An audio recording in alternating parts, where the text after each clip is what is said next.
Today, we're going to talk about the inner, lazy self, and you might be wondering why I didn't address this topic in the first week, but instead waited until the very end.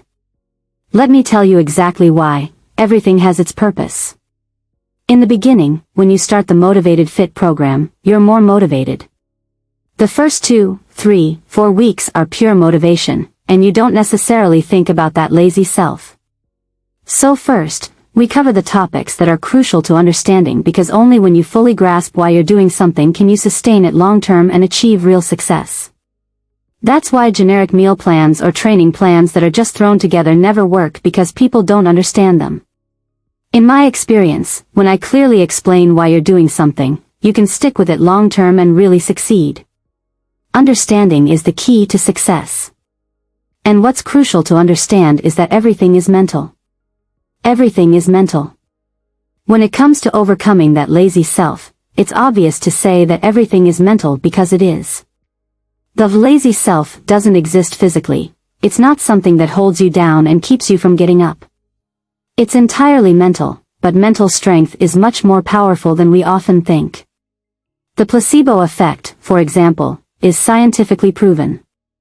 The effect of what we believe can have a significant impact on our entire body, even more so than some medications.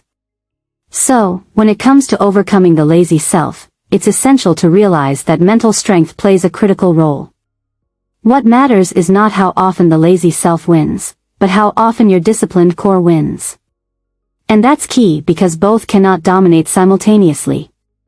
In life, we have moments of sadness and happiness. If happiness dominates, you are generally happy.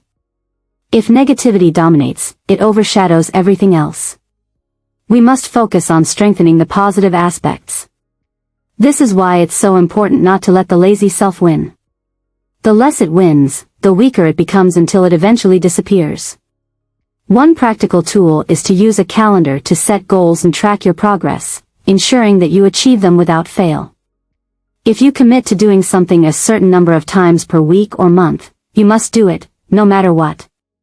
Over time, this discipline becomes a habit, and once it's a habit, it's no longer a struggle.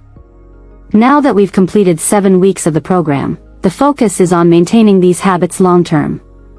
It's essential to push through another 7 weeks, and by then, your lazy self will be much smaller, and you'll face fewer challenges. Remember, everything is mental. Watch this video as often as you need to remind yourself of that, especially when you're tempted to skip a workout or take it easy. Don't negotiate with yourself, just do it. This way, your lazy self will become weaker and weaker until it's practically non-existent. So, stay strong, keep pushing, and enjoy the next video. Your Elise.